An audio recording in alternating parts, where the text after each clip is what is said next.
Assalamualaikum warahmatullahi wabarakatuh. Alhamdulillahirabbil alamin.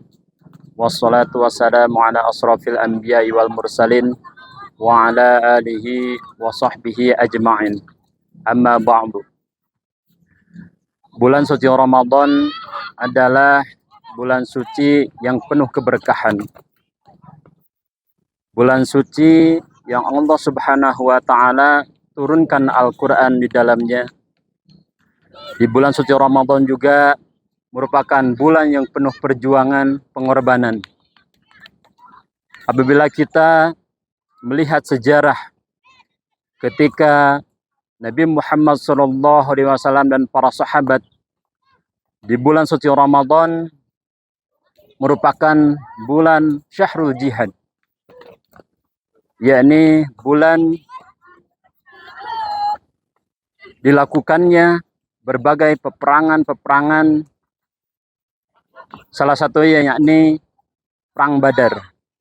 Jadi di bulan suci Ramadan ini Rasulullah SAW dan para sahabat berjuang, berjihad untuk menaklukkan yakni kaum kafir Quraisy, di mana pada bulan suci Ramadan Perang Al-Badar atau Perang Badar Kubro, Rasulullah dan para sahabat memerangi kaum kufar, yakni berbanding di pasukan Rasulullah SAW hanya 313 orang, sedangkan di kaum kufar yakni hampir 1000 lebih. Tapi Allah Subhanahu wa taala memenangkan Perang Badar tersebut. Kemudian di bulan suci Ramadan juga Rasulullah SAW dan para sahabat yakni melakukan jihad fisabilillah, yakni pada perang Khandaq, di mana dalam perang Khandaq ini Rasulullah SAW dan para sahabat atas saran yakni sahabat Salman Al-Farisi, akhirnya kaum kufar yakni dikalahkan dalam perang Khandaq. Kemudian di bulan suci Ramadan juga Rasulullah SAW dan para sahabat melakukan jihad fisabilillah, yakni Futuhat Mekah, yakni menaklukkan kota Mekah. Karena dilanggarnya perjanjian Hudaibiyah, maka Rasulullah SAW memerintahkan kepada sahabat untuk melakukan penyerangan yakni ke kota Mekah. Dan alhamdulillah sebelum terjadi perang, para kufar bertaubat dan menyatakan masuk Islam, sehingga dibebaskanlah kota Mekah dari kesyirikan, dari kekufuran, dan dari kejahiliahan. Bulan Ramadan merupakan suatu bulan perjuangan yang sangat luar biasa dalam Islam.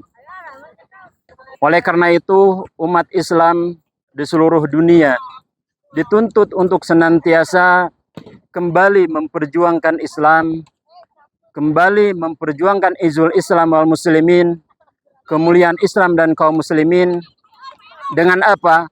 Yakni dengan melaksanakan seluruh aturan Allah Subhanahu wa taala, yakni dalam Al-Qur'an dan As-Sunnah. Karena Allah Subhanahu wa taala berfirman, "A'udzubillahi minasyaitonirrajim. Bismillahirrahmanirrahim.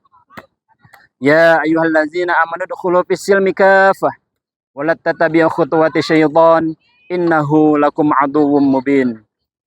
Wahai orang-orang yang beriman, masuklah kalian kepada agama Islam secara totalitas, secara kafah, dan janganlah kalian mengikuti langkah-langkah syaitan, karena syaitan itu merupakan musuh nyata bagi kalian. Dalam ayat ini menegaskan bahwa umat Islam harus melaksanakan Islam secara paripurna. Karena apa? Karena dalam era sekarang atau zaman sekarang di mana Islam tidak diterapkan kembali, Islam tidak dijadikan landasan untuk mengatur kehidupan di masyarakat. Oleh karena itu Allah Subhanahu wa taala tegas bahwa kita harus berislam secara kafah.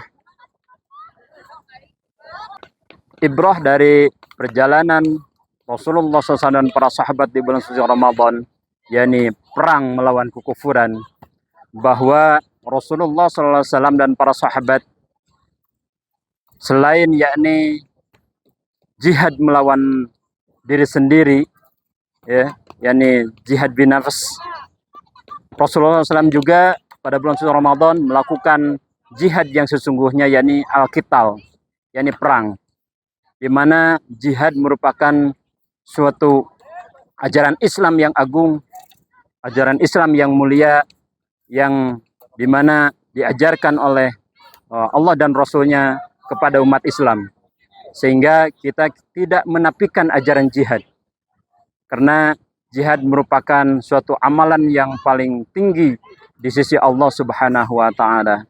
Dalam bulan Ramadan ini kita dituntut untuk memperkuat, untuk menumbuhkan yakni semangat perjuangan untuk mengembalikan aturan Allah Subhanahu wa Ta'ala.